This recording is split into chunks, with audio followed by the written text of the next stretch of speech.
right, great. Thanks everyone for coming out for the CHEPS seminar this week. As I said, the sign-in sheet is by the door, so if you hadn't gotten it on your way in the door, please sign in on your way out. So we're very fortunate this week to have Brandy Lipton here today to give her talk. Brandy is a new assistant professor in the Division of Health Management and Policy in the Graduate School of Public Health here at SDSU. So we'll be seeing a lot more of Brandy. She's also on the CHEPS Advisory Board, and we're lucky to have her. Brandy has done a lot of research in the area of Medicaid policy and children's health insurance programs, has already an incredible publication record, published in top health economics journals, the Journal of Health Economics, and in top health policy journals in health affairs. So we're really excited to have a great scholar here today to present her paper on Medicaid benefit generosity and labor market outcomes. Brandy, thanks so much. Thank you, Joe. Hello, everyone. Thank you so much for coming today. As Joe mentioned, I'm new here at San Diego State, and it's been great meeting a lot of you at previous seminars and today some of the graduate students. So today I'm going to be talking about work in progress with my co-author Michael Boudreau, who's at the University of Maryland. And this paper is about Medicaid benefit generosity and labor market outcomes. So before I jump into the topic of the paper, I know that not everybody here is a Medicaid expert, and I, who have done a lot of work on Medicaid, still get confused by some of the program details sometimes because it has a lot of details and it differs by state, and so I figured I would give you a really quick primer on Medicaid before we get into the talk today. So Medicaid is public health insurance in the US mainly for low-income children, adults, including pregnant women, and people with disabilities. So before the 1980s, Medicaid eligibility was tied to receipt of cash welfare through the Aid to Families with Dependent Children program. And in the 1980s and 1990s, there were a series of pretty substantial eligibility expansions to pregnant infants and also older children during the 80s and 90s through the introduction of the Children's Health Insurance Program. States, as of today, are required for children up to 100% of the federal poverty level. All states are required.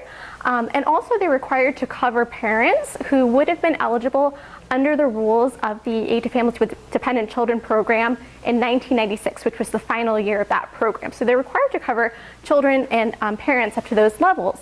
Some states have voluntarily covered parents above those levels that are required. And states have sometimes cover childless adults, but that's been kind of rare prior to the implementation of the Affordable Care Act in 2014. So coverage for childless adults has generally been pretty low prior to 2014.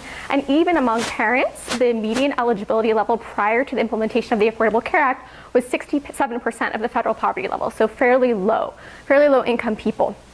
So Medicaid is jointly financed by states and the federal government, and it's administered by the states. And there's a lot of variation in the way that states administer their programs, particularly for adult enrollees. So the program, especially in terms of the types of benefits that Medicaid and Children's Health Insurance Program cover, are pretty uniform across states in terms of children. But for adults, states have a lot more leverage in terms of what benefits they provide, including vision benefits, which is what I'm going to be talking about today. So just to give you kind of a snapshot of who Medicaid and Children's Health Insurance cover, this is from the Kaiser Family Foundation, and it's showing you data from 2015. So I can't take credit for the pretty graphics. That's the Kaiser Family Foundation. But basically, in the United States in 2015, Medicaid covered 1 in 7 adults under age 65. It covered 1 in 2 low-income people with incomes below the federal poverty level, 2 in 5 children, 3 in 5 nursing home residents, and 2 in 5 people with disabilities. So you can see this is a post-ACA world, remember. So this is after the Affordable Care Act Medicaid expansions to low-income adults. So low-income adults covered, do they take, or is this take up, or is this that they could receive it? So this is actually covered, not just eligible. Yeah. So adults who are not seniors and not disabled have kind of grown in importance in terms of enrollment because of the Affordable Care Act Medicaid expansions, since some states did expand their eligibility pretty substantially to low-income adults in 2014 and before. But as you can see, it's a huge source of coverage in the US for children and for disabled people. So it's 40% of children, not low-income children, but all children who are covered by Medicaid in 2015, and 40% of people. So it's a really good insurance for those. So, a lot of literature have looked at what are the effects of covering affecting so many people. And now more studies have started in the past several years focusing on adults as well, especially because of the affordable care act Medicaid expansions. So on the figure on the right is just showing you that about 20% of people overall in the US were covered by Medicaid or the Children's Health Insurance Program in 2015. So this next figure is just showing you the variation by state. So as I mentioned, eligibility can vary quite substantially by state. So the overall average in the United States is percent. And from lightest to darkest, that percentage is growing from 10 to 14% in the lightest blue up to 24 to 29% in the darkest blue, and that includes California at 26% in 2015. So eligibility varies quite a bit across states, and so do some other policies such as benefit coverage for adults, which creates lots of opportunities to kind of look at natural experiments in Medicaid because there is so much variation by state. Okay, so now that you know a little bit about the Medicaid program, I'm going to talk about the main research questions for the topic today. So the primary question that we wanted to look at was, do changes in Medicaid benefit generosity affect labor market outcomes? And we're going to look at, I'm going to try to keep it kind of down to a minimum, but I do find the extensive, intensive margin terminology somewhat helpful. So we're going to be thinking about sort of the extensive margin of are you employed or not, and also the intensive margin in terms of if you are employed, do you work full-time, how many hours, what kind of occupations do you work in? The secondary research question we had is, do changes in Medicaid benefit generosity affect participation in Medicaid? So the main reason we actually wanted to look at this secondary question was because it is important to the methods that we use to answer our primary question, and it could affect the interpretation of those results if they're. We also think that it's an interesting question in its own right, so I'll talk a little bit more about that in the following slides. So we're going to use Medicaid adult vision benefits as a case study. States have added and dropped benefits over time. And I have done some previous work with my colleague Sandy Decker looking at the effects of that use of vision care among adults and the ability to see properly among adults. And we found that vision benefits do increase use of eye care and improve self-reported as well as clinically measured vision outcomes among adults. So we think that this could have applications to other types of benefits offered in Medicaid, but you should keep in mind during this talk that the results are really specific to vision benefits, so it may not carry over exactly in the same way to other types of benefits because some may be a big in terms of whether you have access to vision care versus access to another type of benefit. So what did we think we would see? So the effects of vision benefits on labor market activity are somewhat ambiguous. So on the positive side, if you correct a refractive error, then you might think that a person could qualify for different types of jobs. Maybe some jobs are more vision intensive than others. So if they have better vision, now they can qualify for different types of jobs. Correcting refractive error could also reduce transportation barriers. So if you improve vision, maybe someone can drive longer distances to get to a job than they could before, or driving at all. And it could also reduce the disutility of work. So if you're computer for really long hours, maybe that's a little bit easier to do if you have really corrected vision. So why might we see a negative effect on labor market activity? Well, if you start having access to vision benefits through Medicaid, then maybe you become less reliant on your employer for vision benefits, and therefore you could maybe reduce your work hours or change jobs because you don't need to get vision benefits through your employer anymore. And also, in theory, if you were paying for glasses or seeing an eye doctor out of pocket prior to getting vision benefits through Medicaid, there could be an income effect which could also reduce your work activity. That's probably a relatively small income effect, which is why I say in theory, but there you go, giving you all the angles. So what about for our secondary research question? Does increasing Medicaid benefit generosity affect the likelihood that an eligible adult enrolls in Medicaid? I'm sorry to go back. And maybe address this in some of the earlier work you've done, put it on the topic. Okay. It's just, right, vision benefits isn't sort of the first order, right? Part of the benefits package I sort of think about as being important, as being an important determinant of labor market outcomes. But I don't know much about this literature. So what do we know about what's out there on the effects of uncorrected eyesight on productivity in the labor market? What does that look like? Not a lot. So as far as we know in our scan of the literature, There's sort of one small-scale study that looked at the effects of correcting vision among adults on sort of task productivity in a controlled experimental environment. There's also some evidence among children from a randomized control trial in Florida that when you give them eye screenings and glasses, that improves their academic performance. But there's not a whole lot, sort of, even though you think it's kind of obvious that, you know, if you improve vision, that might help you to perform better at work. There's not a whole lot of actual empirical evidence on the topic. I guess I'd also be thinking about the margin sort of the correction. Are we going from sort of a minor eye problem to getting 20/20? What's who's the I guess what of these case studies that you've looked at, how bad off are the folks who were given the randomized treatment of eye care? That's a good question. Off the top of my head, I'm not sure sort of what the average correction was in those particular studies. I guess I'm just trying to think. So I'm asking these questions because I'm trying to think about how I balance whatever estimates you're going to find, sort of reduced form estimates of the effects of these policies on labor. Like, how plausible are they in the context of what sort of vision problems we're correcting and what kind of labor market consequences I might expect from a correction of an average size correction. So I could tell you from our previous work with Sandy Decker, we had looked at sort of clinically measured distance vision in the National Health and Nutrition Examination Survey. And we did find sort of a pretty substantial effect on, when a state offered Medicaid adult vision benefits, we did find a pretty substantial effect that an adult had their corrected distance vision, but they were pretty, I guess you would say, minor to moderate type problems that we were finding sort of the effect on. So sort of where that margin is in terms of the effects on employment is a really good question. I think it depends.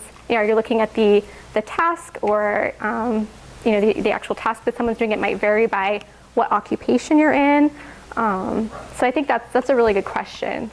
But I don't know how much I can speak to that sort of margin.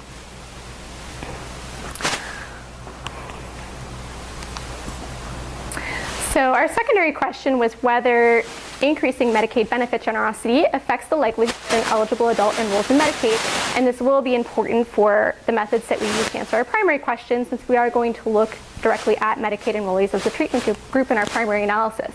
So this is kind of a whole interesting topic in and of itself that I'm not going to give enough justice to, but there are many people, adults, who are eligible for Medicaid who remain uninsured.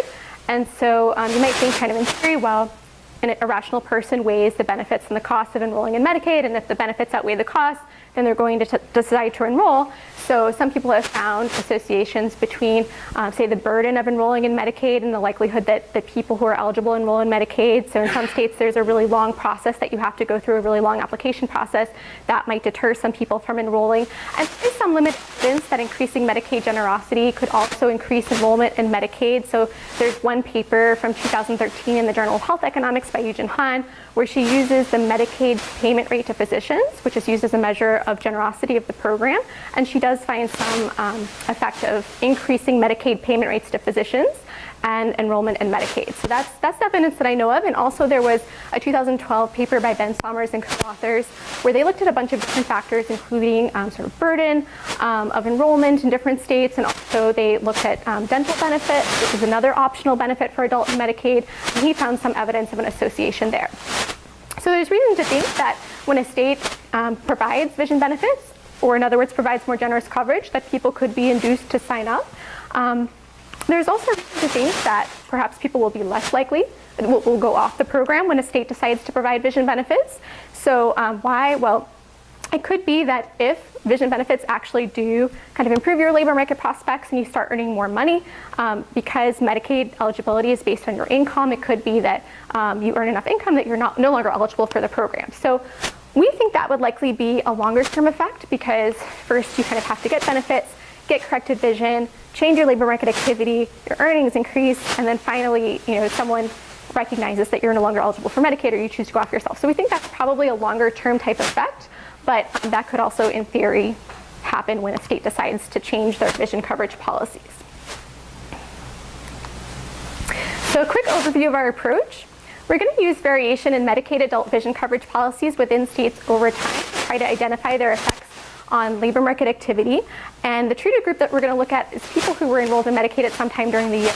And that's why we're concerned about whether Medicaid adult vision coverage affects the likelihood that people are enrolled in Medicaid. So what's kind of the assumption we're making to say that it's okay to do this? Well, basically, we need to assume that when a state adds or drops Medicaid adult vision benefits, if people do respond by either enrolling more or being less likely to enroll in Medicaid, and those marginal people sort of have different propensities to work or to work more hours, then that would bias our results. So we're really going to look at the first part of that, whether vision benefits are associated with changes in enrollment. And we're going to try to rule that out and then not worry too much about the second part of whether kind of any new marginal enrollments have different behaviors, if we could rule out the first part. So our preferred approach is also going to incorporate a within-state control group of low-income people who were not on Medicaid at any time during the year. So basically, we have three sources of variation: by state, over time, and by group. So being in the treatment group, which is Medicaid enrollees, and being outside of the treatment group, which is not having been enrolled in Medicaid during the year. Why not low-income people that are just above the eligibility threshold or something, rather than? I mean, it's a tough sell, right? I mean, to make on a yes, you can. I understand you're going to try to show that the expansion in the benefits doesn't affect participation, and hence you can use the non-participants as a control, but that's tough. It's sort of that's still sort of theoretically kind of endogenous. So are you not able to measure in your? I mean, it'd be easier if you had panel data, right, where you can measure people who were initially on Medicaid and look at sort of their transitions and so on. But why not? You can't measure income as well, sort of in your data? Well, we measure income. It's kind of known to be not so. Trying to define eligibility based on income is actually pretty messy. But we do, first of all, we do look at just Medicaid enrollees and a difference in difference type analysis with no control group. We also do look at different control groups. So we look at higher income people who self-report their income is between 300 and 400% of the federal poverty level. So we're pretty sure those people were probably not enrolled in Medicaid during the year, and so we use it as a control group as well. Why did you prefer this methodology of looking at triple differences rather than just looking at variation by state and year and using a selection into Medicaid as one of the steps of the estimation, selectivity? Well, we're not going to find any evidence of selection into Medicaid. So basically, we're estimating no effect of vision benefits on the likelihood of enrolling in Medicaid.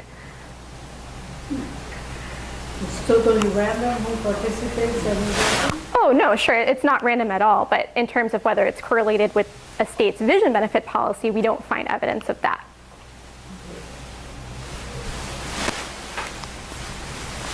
So just to preview the results. So we're not going to find any evidence of an effect on the extensive employment margin.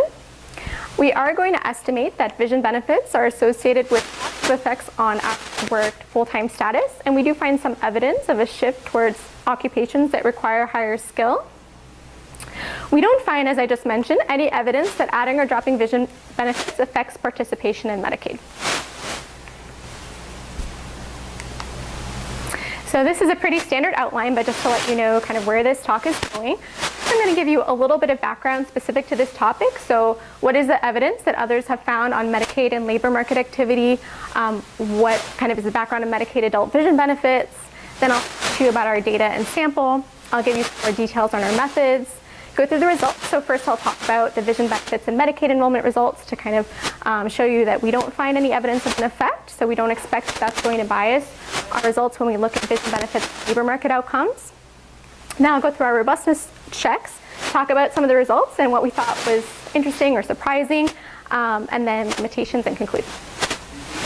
Talk about sort of why certain states are going to start using this for adult vision care benefits at certain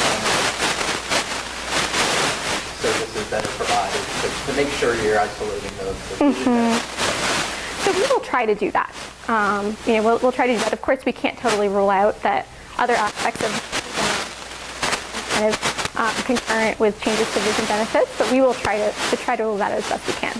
You know, what is there any, do you have any sort of story in relation to vision benefit coverage about why? That's a good question. So I don't have a lot of content knowledge on that. I've done some work at Medicaid. I know in that there's evidence that states think, well, if you give people dental benefits, that might improve their ability to get employed, because that's actually sort of a different mechanism than vision.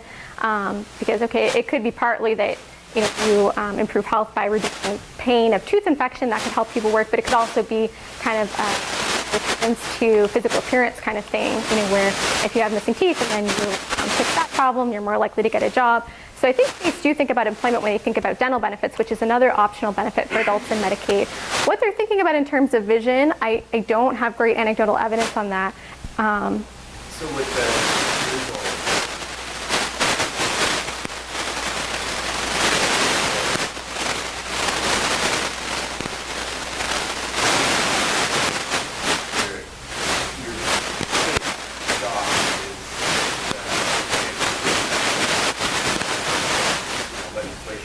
legislative package of health coverage, you have zero identification of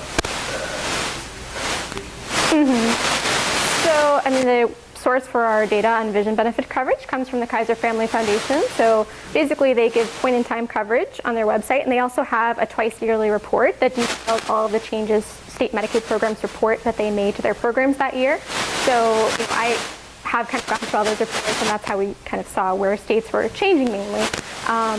So certainly I have seen in that research states only changing vision benefits or only changing dental benefits. It doesn't have to be part of a package of changes, but that is something that we have thought about. And I guess what I'm saying, like zoom out just from their necessarily Medicaid policy. Okay. If that Medicaid expansion was a part of a larger healthcare bill that the state passed,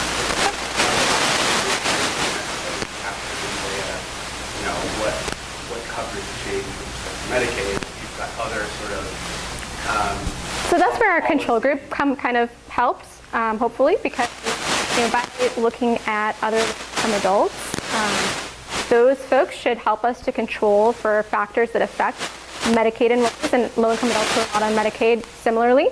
So changes like that we would expect to affect both groups similarly, and so that should be to an extent netted out through our use of a control group.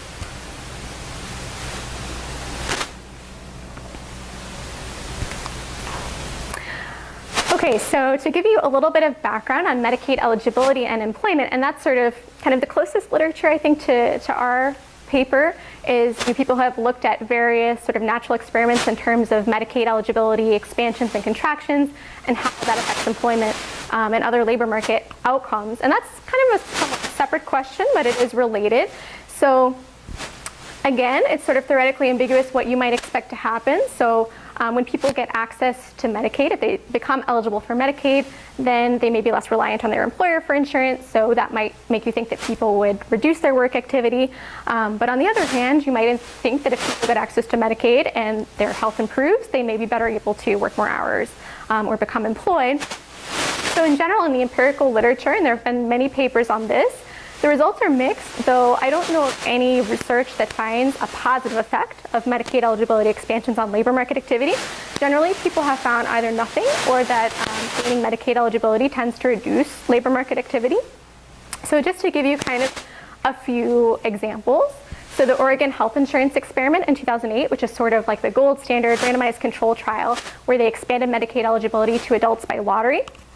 They didn't find any evidence of an effect on labor market activity. But then we look at studies in Wisconsin and Tennessee, and you see kind of moderate to large effects. So in Wisconsin, Laura Daig and co-authors found a 2 to 10 percentage point effect of eligibility on employment. And in Tennessee, Craig Garthwaite and co-authors found a 25% effect on employment based on a large contraction in Medicaid eligibility in Tennessee in 2006. So These results really vary across studies, they vary across states. You wouldn't necessarily expect people looking at different states to find the exact same thing, but it is somewhat surprising that some people are finding nothing compared to some people finding these really large effects. So it's still kind of an open question, related to ours, but different. So do you think that's because of the details of the that it could be explained by heterogeneity in the benefits packages that are offered by the state Medicaid programs? I don't know if it's just the benefits packages alone that could explain that kind of heterogeneity. I mean, I think it could be lots of other details about those specific Medicaid programs and those expansions and contractions. But I think it's kind of a good lesson when you look at these state-specific studies and see these results that, studies like this one, which are kind of looking at the national level and using these state-level changes, are looking at this on average. You might actually see very different effects if you look at an individual.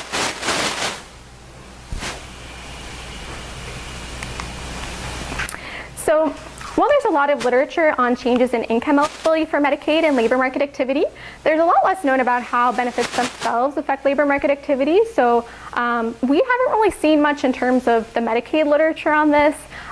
Even in terms of non-Medicaid literature, I'm sure there are papers out there on this. So if you guys have any knowledge of that type of work, I'd be interested to know about it. But we haven't kind of, in our cursory searching, really seen any, even outside of the Medicaid literature, really speaking to this. So again, we don't know exactly whether providing more generous coverage is going to increase or decrease labor market activity, so it's really an empirical question. So states have considerable latitude in designing adult benefit packages, as I mentioned earlier, and states have added and dropped vision coverage in particular over time.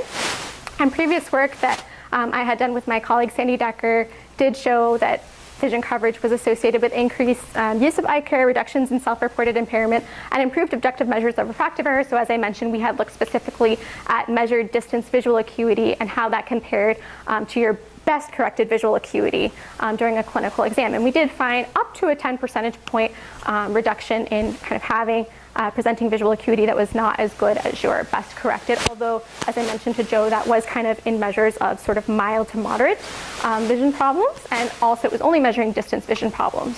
So we were kind of looking specifically at that. In your previous work, did you look at what uptake is? So say you now have vision benefits, what share of the Medicaid eligible population is now going to go and seek out those benefits? So that's hard. I mean, I guess we did look at the likelihood that you'd seen an eye doctor in the past year and the likelihood that you said that you needed but couldn't get eyeglasses due to cost. And so that was a different data set. So the clinically measured outcomes are in the National Health and Nutrition Examination Survey, kind of the self-reported outcomes, including having seen an eye doctor and having unmet needs for eyeglasses, were from the National Health Interview Survey. So different data sets. We did find smaller effects in the National Health Interview Survey on those self-reported use measures on the range of 4 to 6 percentage points when a state added or dropped vision benefits. It's 4 to 6 percentage points. So what share, because I'm thinking about the estimates that you find here in this paper, in terms of the hours worked, and then trying to think about, okay, if you expand these vision benefits, how did that break down in terms of the share of people that are then going to go and get corrective vision and all of that? So in that, when you say it was at least 4 to 6 percentage points? In the kind of flow measures of eye care use, and then it was up to 10 percentage points in the stock measure of sort of uncorrected or not as good corrected vision. And among that population, what's the base? Off the top of my head, oh gosh. So I think that in terms of having seen an eye doctor in the past year, it might be in the range of the 30-something percent. And I guess a related question is, do we know kind of what what this does in terms of the out-of-pocket expenses for the average person? I actually have a slide on that. So I will get to that question, but so just quickly to tell you what is our definition of vision coverage, because there are a lot of different aspects that you can think about. There's an eye exam, there's vision correction, there's how often does a state cover those services, there's whether a state requires cost sharing, so do you have to pay a copay to see the eye doctor, do you have to pay a dispensing fee to get your eyeglasses. So there are lots of elements of vision coverage that we can talk about. So the way that we find it is a state having provided coverage of both an exam and eyeglasses for at least 6 months of the reference calendar year that we're looking at in terms of the data that we use. So we do require coverage of both. In previous work that I've done, we did sort of look at the separate effects of covering an exam only and covering both an exam and eyeglasses, and we found weaker effects of covering an exam only. It's also the case that only a handful of states cover an exam only.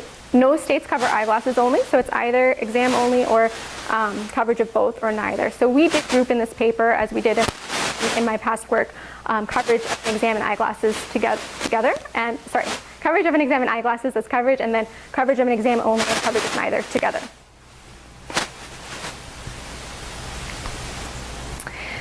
So in terms of the variation in vision coverage policies for our study, so our study is going to cover calendar years 2001 to 2012 in terms of the outcomes we look at.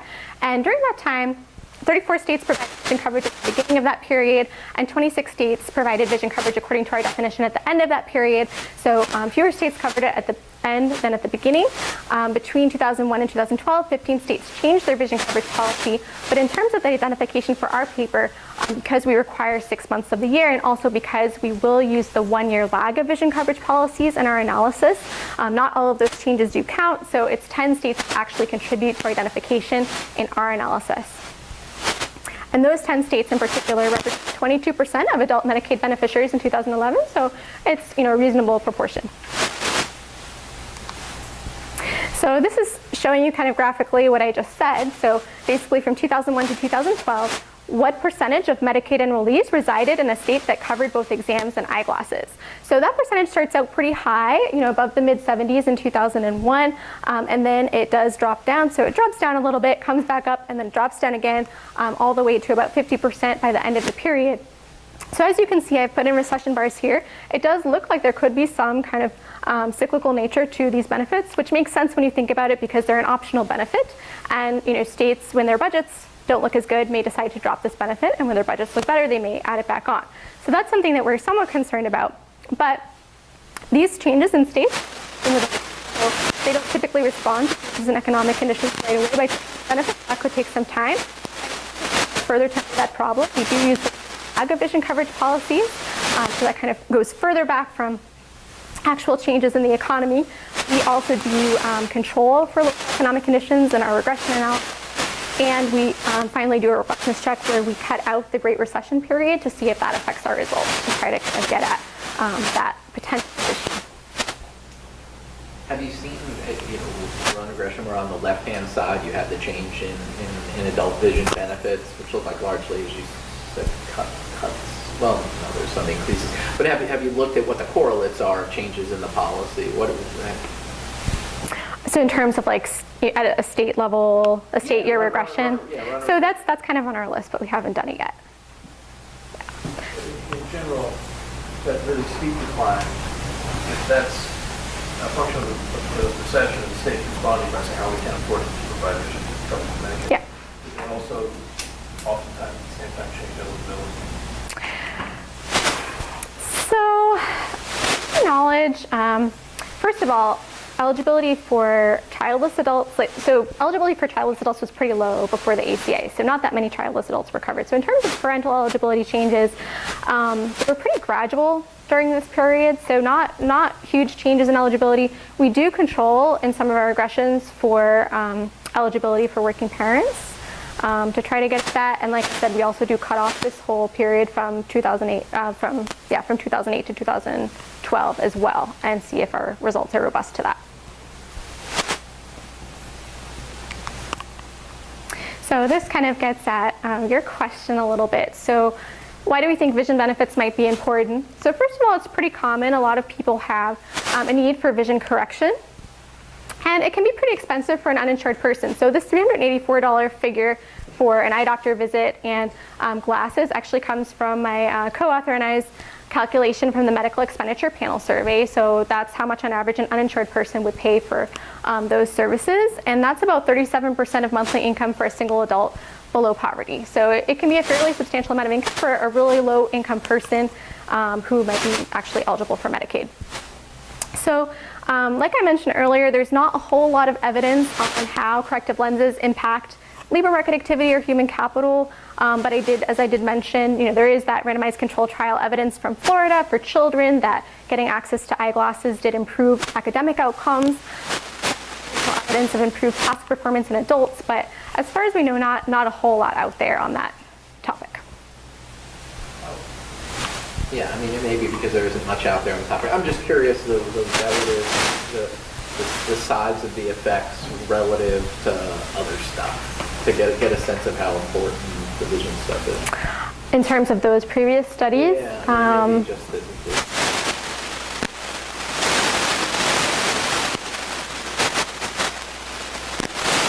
good question. That's a good question. So, I mean, I think for children, I don't know. I would have to look back at that particular Florida study to see kind of how large the magnitude of that effect is. But yeah, I just don't think there's, that's also a state-specific study, so I don't think there's a whole lot of evidence on it.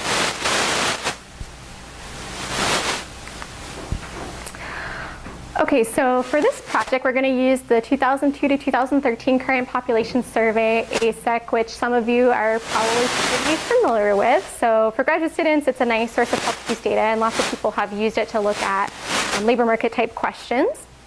So most of the questions and all of the questions that we're going to be looking at in our analysis do refer to the previous calendar year. So if you're kind of interviewed, all of the interviews happen in the spring for the ASEC. So if you're interviewed in the spring of 2002, then all of the questions we're looking at are then referring to your outcomes during the previous calendar year. So really we're covering 2001 to 2012.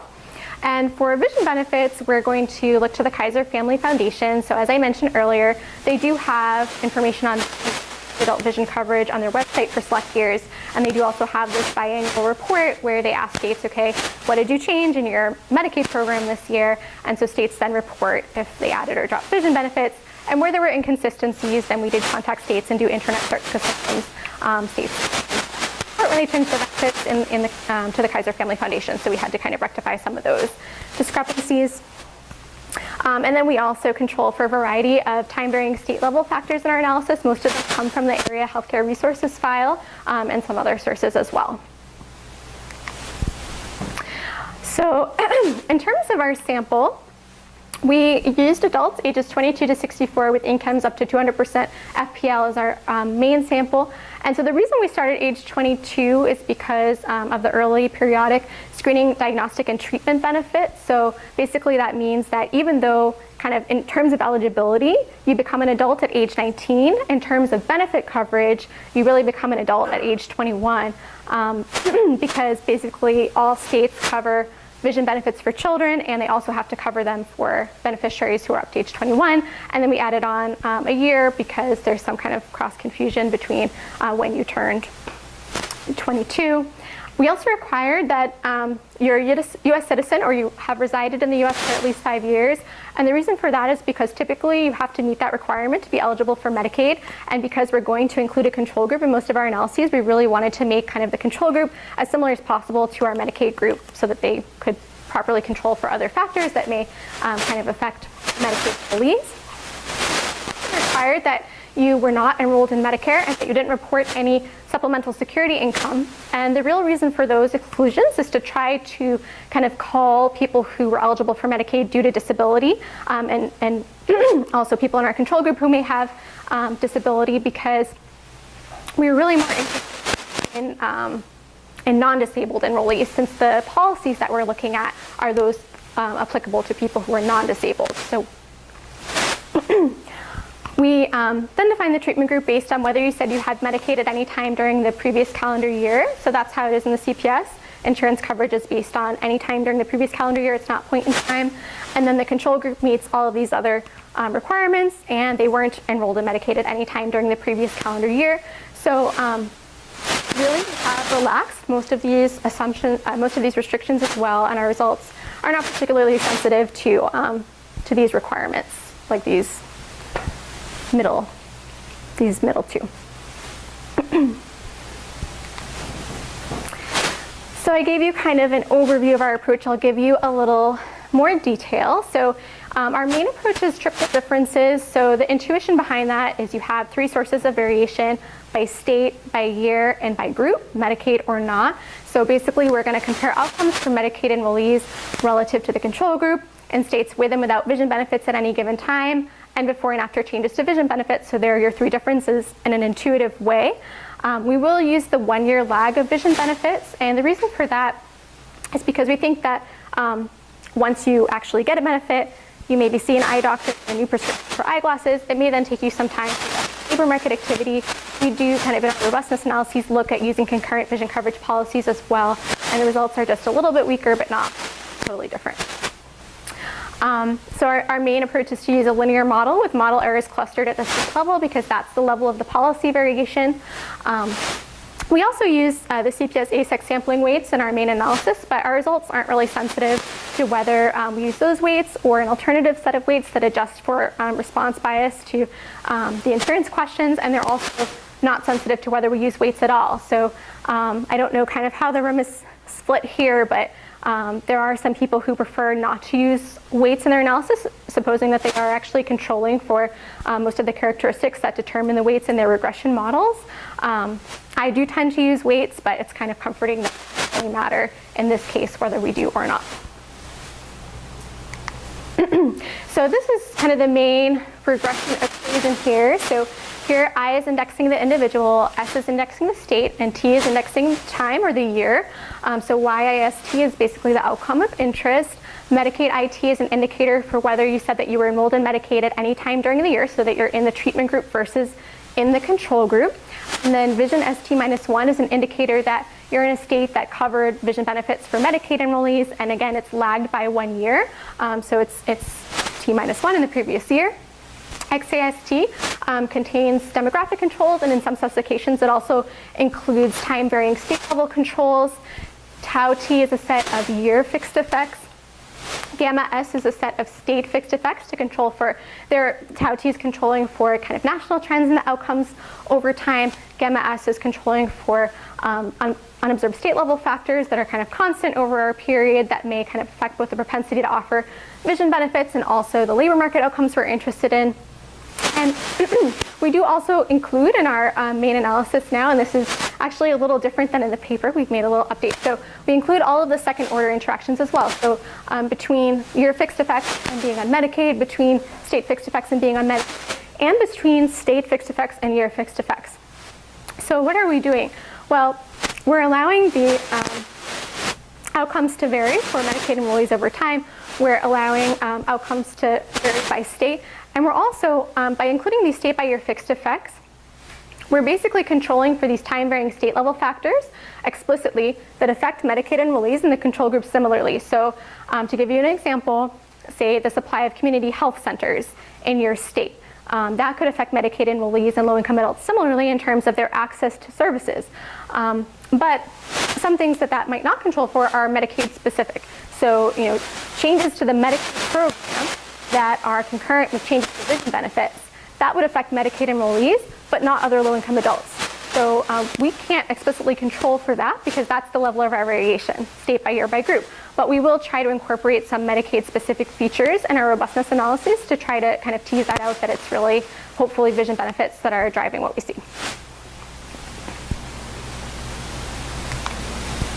But you're also going to show us those of us who don't love the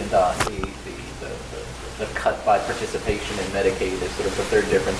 We're going to be able to look at, we'll be able to look at sort of average effects across all low-income people and then effects among low-income Medicaid participants. Yeah, we will. Well, low-income people not on Medicaid, we will show. So the controls that we use in our main analysis include kind of your typical demographic controls, so age, race, status, education, and citizenship status.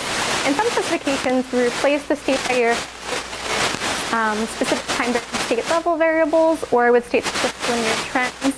So the time-varying state-level variables we could look at include the percentage in poverty, the local unemployment rate, the number of primary care physicians per 10,000 population, Medicaid managed care penetration, also the Medicaid eligibility threshold for working parents, because even though the eligibility expansions to adults were pretty gradual during this time, we still wanted to try to control for those to see if it made a difference in our results.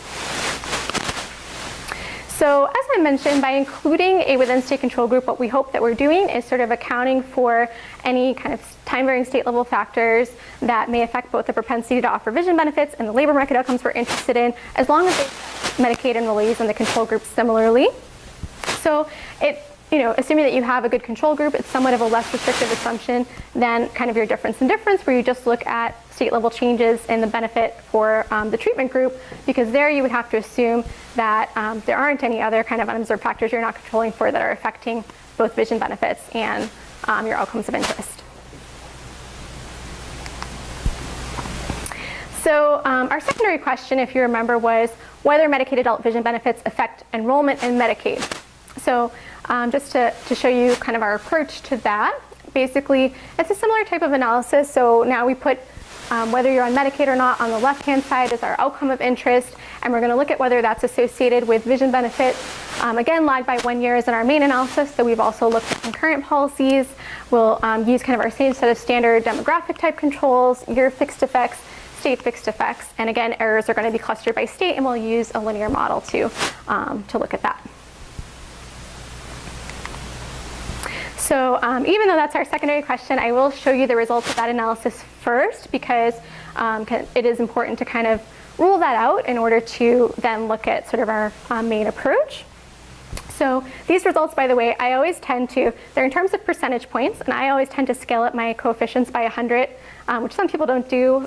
Just so you know, here when we're looking at the effect of vision benefits on enrollment in Medicaid, in the leftmost column there, that's a 0.04 percentage point effect, not a 4 percentage point effect. So it's pretty small. That specification on the left is including both state and year fixed effects. And then as we go to the right, we just include kind of more controls in the model, so state-specific trends, and then state year variables, and both. So as you can see, kind of across the models, the coefficient estimates are pretty small and they're never significant. So they range from 0.04 percentage points up to 0.32 percentage points. So they're fairly small, and even if you kind of account for the whole 95% range, they're still pretty small.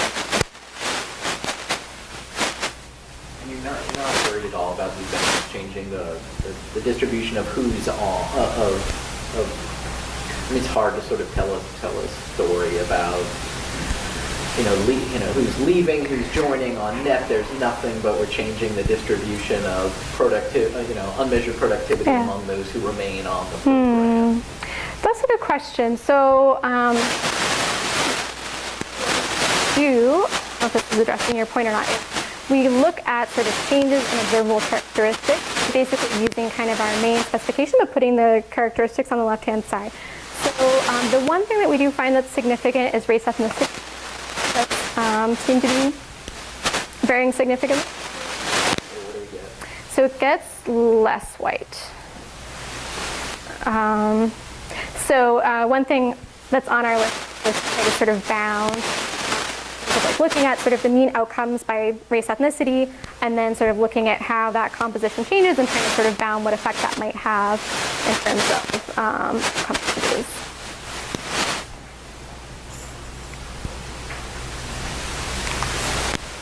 Okay, so these are the results from our main model.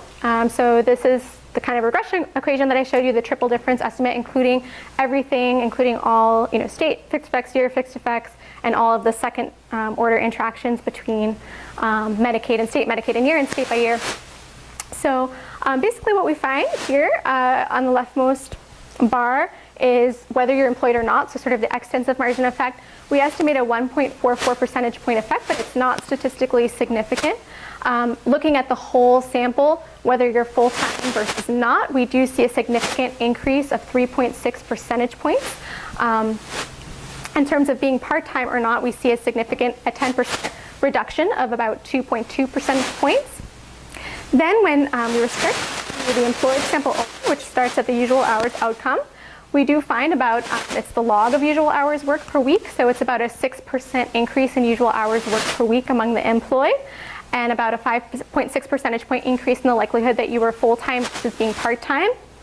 We don't find any significant effect on log wages. We actually estimate a negative point estimate, but it's not statistically significant. Then we use the mean log occupation wage to try to get at occupational skill, and that's an idea that we borrowed from David Autor. And basically what we find there is so here, about a 2.3 percentage point increase that's 2.3% increase, which is significant, and that's pretty robust across the different specifications. Both kind of not seeing the change in the wage and also seeing the increase in the mean log occupation wage.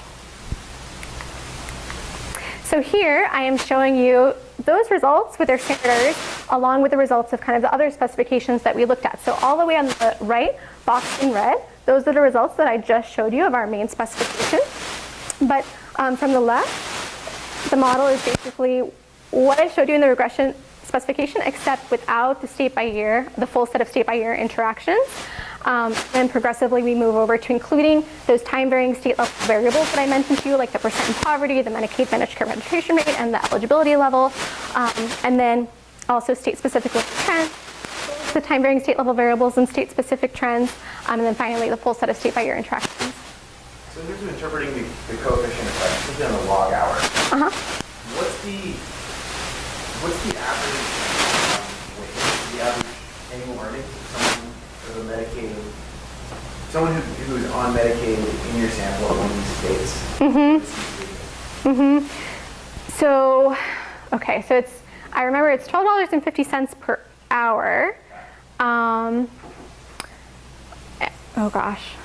I think I actually have like a whole little calculation coming up that maybe will help. Back the envelope calculation. If you increase the hours that you work by 6%, you pay off that $384 out-of-pocket difference as long as you're making above something like $6,000 a year.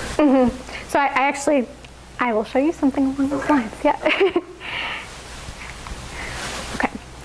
So basically the takeaway here is that our results are not super sensitive to kind of what model we use. So I've actually broken these up because it's just too many numbers to look at in table form on a slide. But here we're looking at the results for the full sample, so not yet looking at the employed sample. So we're looking at whether you worked at least 1 week in the past year, so the extensive employment margin. And basically across the board, we're estimating these kind of positive coefficients, but never are they statistically significant. Then whether you usually worked full-time last year versus part-time or not working at all. So consistently, we're estimating positive and significant coefficients of ranging between about 3.5 to 4 percentage points. Finally, whether you usually worked part-time last year. So these results are a little bit more sensitive. They're only significant at 10% in specification, and then they sometimes do get significant depending on what model we look at. So now this slide is the same thing. It's showing you these outcomes for employed individuals. So usual hours worked last year, again, really not sensitive to what model we use, going from left to right, ranging from 5.2 to 6.2 percentage points, always significant. Whether you usually worked full-time last year versus part-time, always kind of around the same magnitude and statistically significant. The hourly wage, the log is pretty much always negative, which is kind of strange, but never statistically significant. And finally, the mean log occupation wage, which is again our measure of occupational skill requirements, always positive and significant and similar in that. So now, this graphical representation is actually showing you results from the leftmost model. So this is where we didn't actually include the full set of state by year interactions. What we have there in its place is the vision coverage, and then vision coverage interacted with Medicaid status. So the reason that we wanted to show these is because you can get an estimate for the control group using the coefficient estimate for the vision coverage indicator by itself, and then the difference is the interaction between vision coverage and Medicaid. An alternative way we could have done this would have been to just estimate kind of a difference in difference type model on our control group, and we've done that as well. It's really not too different. So the coefficients for the Medicaid? For the control group. The control group, though, sorry, I think I'm lost in the difference in the triple difference here. Okay. The control group is the low-income adults who were not enrolled in Medicaid at any time during the year so far. That's the main control group. Okay. In the states where vision benefits are passed, or is this just across the board? So they're within state control group.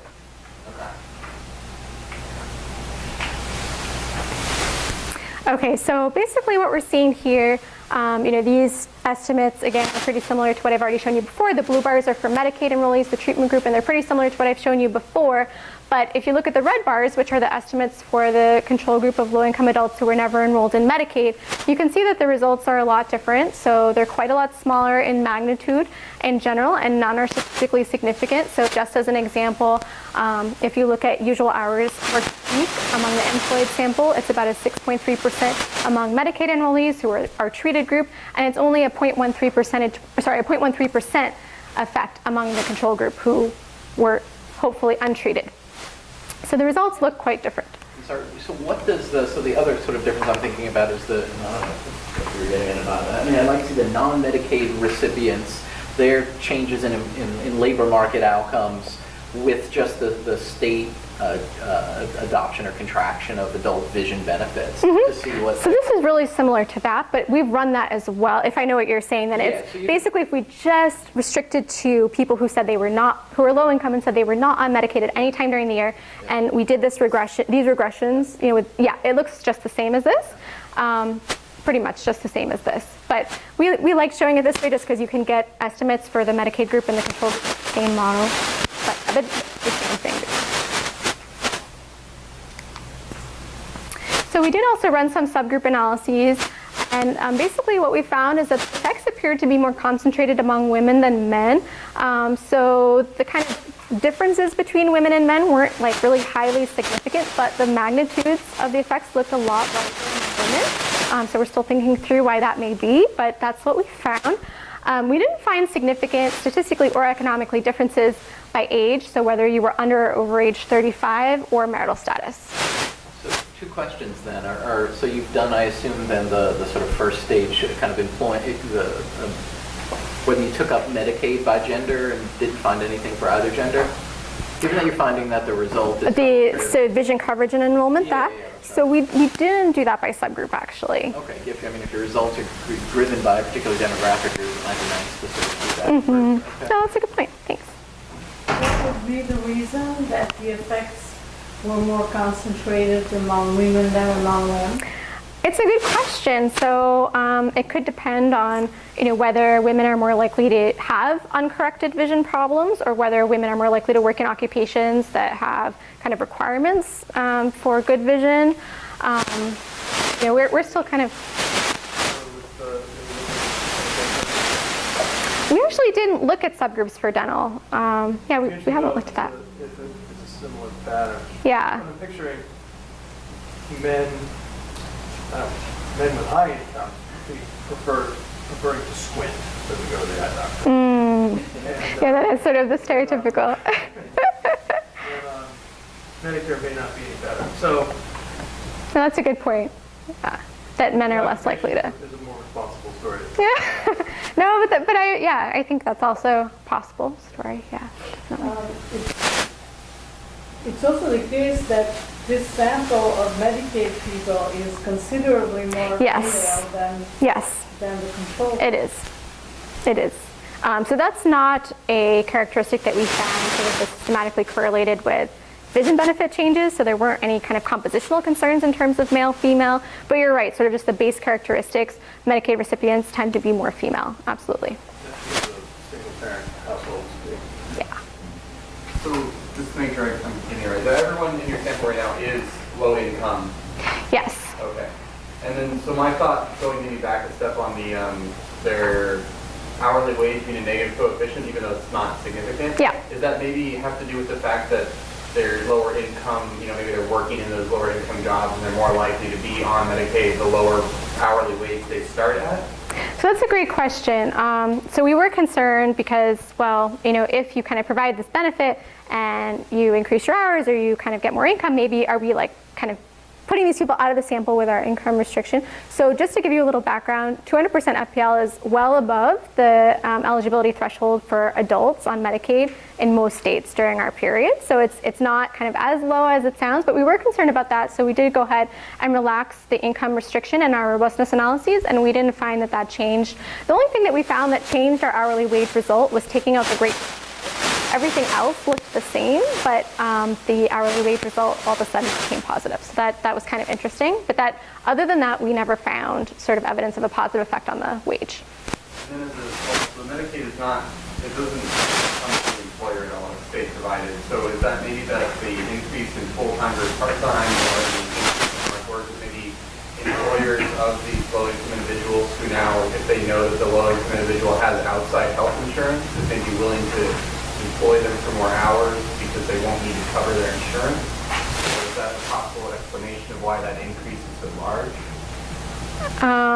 Like, does that make sense? Maybe. So you're saying, sorry, could you say it one more time? Yeah, so if a low-income individual is now working, 6% more hours or 6% more likely to be full-time than part-time, is that because perhaps their employer knows they're on Medicaid and is willing to say, okay, I'll employ you for more hours because I don't need to cover your health insurance? So in this case, so that's an interesting point. So in this case, I would say maybe not, because we're looking at people who are enrolled in Medicaid anyway, and we're not finding any evidence of a change in the likelihood of being enrolled in Medicaid as a result of providing this benefit. So I don't think that would be the mechanism, but it's an interesting point. But you're talking about labor market outcomes, so you have to at least consider the demand side, right? And I think that's his point, is that there might be sort of, because you're all looking, you're kind of controlling for supply side factors, and he's perhaps suggesting that there are some relevant demand side factors too. Given Right, but you. ACA and insurance. But this isn't post-ACA, right? This is all pre-ACA.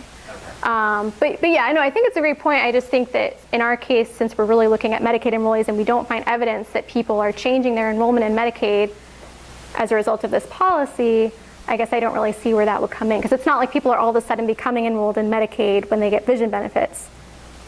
It's hard to picture employers responding to the vision benefits. Yeah. The stories on the supply side are a little bit more sensible in that somebody can see, more effective with them. They might then become more attractive to their employers. Yeah. The things look good on Medicaid take-up and these labor market outcomes prior to the adoption of the adult vision benefits, the leads. So, what's that? So the leads look good, basically. The leads? The leads. Oh, the leads. The trends. The things look good on labor market trends and Medicaid take-up prior to the adoption of them. They look similar among. Well, I guess among, it will take up, it can't be done, but do the labor market outcomes among the Medicaid recipients and non-recipients have similar levels and trends prior to the changes? Just trying to rule out that there's something else kind of going on with, and I know your lag treatment takes care of sort of a little bit of the timing, but I'm just curious how things looked before the policy adoption. Yeah, so it's actually challenging, and we've kind of run into this difficulty in working with these optional benefit policies, because a lot of times when you're kind of looking at a question like this, the policy adoption is sort of states add the policy, and you just see states adding the policy. So then a really natural thing to do is to sort of look at the leads and lags. But when you have a policy like this where states are adding and dropping, it becomes much less straightforward, because it basically when you're kind of leading up to a drop, well, maybe that state, it could be the lead for a drop and the lag for an add, because states can both add and drop. Right. So Maybe you've got 10 states that are identifying stuff. There's no reason why you couldn't put together, a handful of the early adopting states or something and look at what the leads and lags look like for the first sort of set of changes, right? So you can't really use, maybe there's a good way to do it, but in terms of states that both add and drop, and several of our states do. So you said 10 states were, right? Am I getting this wrong? The 10 states contributed to identification. So are all these states both adding? And not all of them, but several. It seems to me you could do something where if you're really interested in the leads, do some kind of interaction, for just like looking at the 3 years prior to adoption, right? And do some kind of event study, like quasi-event study kind of thing, right? Even though you do have states, you're right, that will drop and then they'll add and then they'll drop later on. But if you just say, okay, let's also include something that is the time relative to adoption. You could at least, I know it's not like this really nice panel, or thing where it's balanced and you line it up and then one time everyone kind of switches on. But you say, okay, let's look at everyone who does add these vision benefits in our sample, and just look at interacting the 3 weeks or the 3 years before, while still controlling for your state-based effects.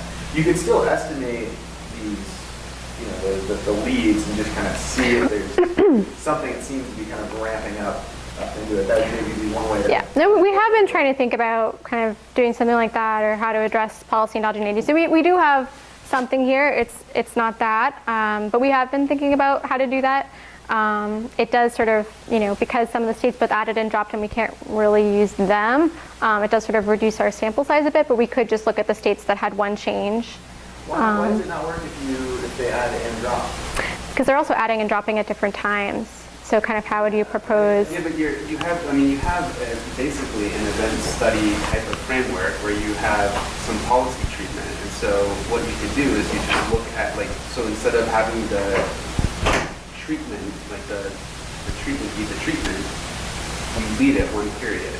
And you're basically, it's like a placebo, right? In your entire regression. You placebo the year before, 2 years before. Yeah. So what would you do with the 2 changed states? Would you drop them out of the sample then? Their policy shock would also be, you'd be looking at the lead, because when they show up more than once in the sample, you're identifying the effect by both their, adding that provision and taking it away, correct? I don't believe that works, actually, if they both add and drop. I think you would just have to look at states that made... But you could do the leads leading up to add. Sure. You could, You don't have to do but then you kind of have to drop them out of the sample before they make a second change, or you just have to exclude those states, right? But maybe we could talk about it later. Yeah, no, I'd be interested because... Okay, I mean, it would be great if you guys have ideas, definitely. On adding and dropping, what do we understand? Such a pilot program? No, I mean, basically it's, optional benefit. So it's up to the state's discretion whether or not to include it in their regular Medicaid benefits package. Some states do. Some states do. Yeah, that do both. So that's kind of what we run into. But because we're kind of short on time, I probably will not go through the full back of the envelope here. But basically we were kind of, I think what Brian was saying earlier, so we were sort of trying to put our results a little bit in context given the 6% increase in weekly hours, sort of how does that translate. So what we did was we looked specifically at the 2017 fee schedule for exams and eyeglasses in New York, and admittedly New York is somewhat of a lower payer, but when we sort of figured out, okay, given the 6% increase in usual work, and that translates to about 2 additional hours worked per week on average, how much does that translate to an additional salary, and would kind of the increased earnings due to that increased labor supply actually make up for the cost of an exam and eyeglasses? Well, in New York it's pretty cheap. The Medicaid program only pays about less than $100 for an exam and eyeglasses for a single person. So in New York anyway, it would lead to a pretty big surplus just based on those increased earnings. That could be different for different states with higher Medicaid payment rates. While we're on this, so my question about that was, given that there's a surplus, this is something people can go and purchase in the private market if they don't have insurance. So why isn't everyone going? Well, so I mean, it's actually, exceed the cost of doing so. I guess I wonder why are people then waiting for the Medicaid vision benefits to go and do this when it really, you could pay it off with. Gotcha. Good question. Good question. So I think, like I said, based on our estimates from the Medical Expenditure Panel survey, that cost represents about 37% of a low-income person's income. So it may not be that, these individuals actually have the means to kind of lay out that money in advance. They also may not be totally rational. Maybe they kind of haven't calculated in their head that they would accrue an additional, $971 in annual earnings. Right, so maybe they haven't kind of that calculation in their head. So I think there are those 2 potential. Also possible that the people who are on Medicaid versus the ones who are poor but they're not on Medicaid, that they're smarter, they know, and so they can use their glasses better. So you're saying if? I mean, They've revealed themselves to be able to work their way through the process of signing up for Medicaid. The fact that they became eligible could be reflecting that they're smarter. That they're I think I've smarter. seen something about use of welfare benefits that I've seen a study that women who are using their welfare benefits was women with children, single moms, that the ones who use the benefits tend to be smarter and Interesting. than the ones who don't. That's a very interesting comment. I will think about that. I haven't thought about that before. Yes? There's another slide note on the back of the note, calculation. If you back the envelope calculation, you only pull your data from New York City. Sure, absolutely. Big caveats, like when I call it back of the envelope, I literally mean back of the envelope. The problem with actually looking specifically at New York, at least with our data, is it wouldn't be a big example, right? So, but it's a very good point. Absolutely, big caveats, but we did find kind of a pretty favorable benefit to cost comparison when we looked at New York, so it's not totally impossible to think that there might be benefits in other states too. So just to go over really the robustness checks that we looked. So we also wanted to look at inclusion of other measures of Medicaid generosity because, as I mentioned, we have this control group that's not on Medicaid. We hope that they're accounting for these other factors that may affect both low-income adults and Medicaid and really similarly, but they're not going to control for Medicaid-specific features that could be changing at the same time as vision benefits. So what we did is not perfect, but we looked at Medicaid adult dental benefits since I handily had those from the prior work that I had done, and because you might think that dental benefits and vision benefits, maybe they have kind of a similar process in terms of when states decide to provide them. So we did try including Medicaid adult dental benefits in our model. We also tried including basically state Medicaid expenditures as an alternative. So we did both of those, and our results are pretty much robust to including those two potential measures of generosity. But of course, we can't say that we've accounted for everything. So it remains possible that there are other measures of Medicaid-specific generosity that are changing at the same time. We also looked at placebo treatment. So this was our attempt to get at policy endogeneity, not as nice as an event study model, but because we were particularly concerned about economic conditions, maybe driving whether states change their vision benefit policies or not, we did assign the vision coverage changes in the data to neighboring states, because the theory is, well, maybe neighboring states kind of face similar economic conditions. So if we do think that economic conditions are driving our results, then when we assign these coverage changes to neighboring states, we should maybe see some effects that are not so different from what we see in our main data. And we didn't see any significant effects when we did that, so we found that somewhat comforting. We also used a variety of alternative control groups because of the many issues you guys have brought up. So in our main analysis, we looked at all low-income adults who were not enrolled in Medicaid. We also looked at just uninsured low-income adults, privately insured low-income adults. I won't get into a whole story on that, but basically we were worried about misreporting of insurance status in the data. And we also looked at higher income adults between 300 and 400% of the poverty level who were very unlikely to have been kind of in our treatment group at some point in the year, but having reported it. We restricted our data to 2002 to 2008, which again covers calendar years 2001 to 2007. So we basically, and our results were really robust to that. We looked at concurrent vision coverage policies instead of the one-year lag. So again, the results were pretty robust to that. They were a little smaller than what we would expect. We also tried using alternative sampling weights or no weights. That really didn't make a difference. And finally, we relaxed some of our sample exclusions, including the income restriction, because we were worried about maybe some of our people getting out of the sample, and also the supplemental security income exclusion and the citizenship exclusion. So I won't show you all that because I think we're actually over time. But yeah, so the most surprising things to us were, we didn't know a priori what we would see, whether we would see changes on the extensive employment margin or kind of on more intensive margin measures. We were somewhat surprised that we didn't see any change in extensive margin measures, but we saw these intensive margin changes. So kind of the thoughts we had, and totally open to your thoughts if you have them, is that maybe we did try to exclude people by excluding people on Medicare or with supplemental security income, but some people in our sample, especially those who are not working at all, maybe they do still have some serious health problems that aren't technically qualified as disability, so maybe it's really tough to just get them into the labor force period.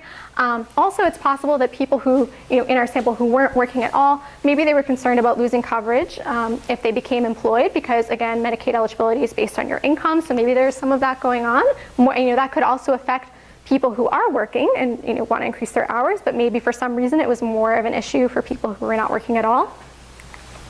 And the other thing we found really surprising was that we saw some evidence in terms of the mean log occupation wage of switching to higher skilled occupations, but we didn't see any change in the hourly wage. In fact, it looked like a negative coefficient, even though it wasn't significant. So we had a few thoughts on that. Maybe wages are more likely to be reported with error than occupation, and also maybe wages are a little bit sticky, so it takes more time for them to adjust than it takes for hours to adjust. So we have some limitations. And finally, to conclude, we found that Medicaid adult vision benefits seem to be associated with increases in in labor market activity on the intensive margin, not on the extensive margin, or no effects on the wage rate either, at least as far as we could tell. And this could have some implications. So, people are interested in increasing labor market activity, self-sufficiency. People who qualify for Medicaid, maybe getting them off of Medicaid. So we didn't really see people getting off of Medicaid. So you might have kind of that when we looked at vision benefits or some other measures of generosity and enrollment in Medicaid, you might have kind of hoped to see it go down because maybe people become kind of more able to get off the program if they increase their income. We didn't really find evidence of that, at least in the short term, though we did find that this vision benefit was effective at increasing hours worked among some folks who are already working. So maybe that could also be a good way to get people kind of, people at least who are employed already, to get them to work more, and maybe eventually they would be able to transition off the program. So.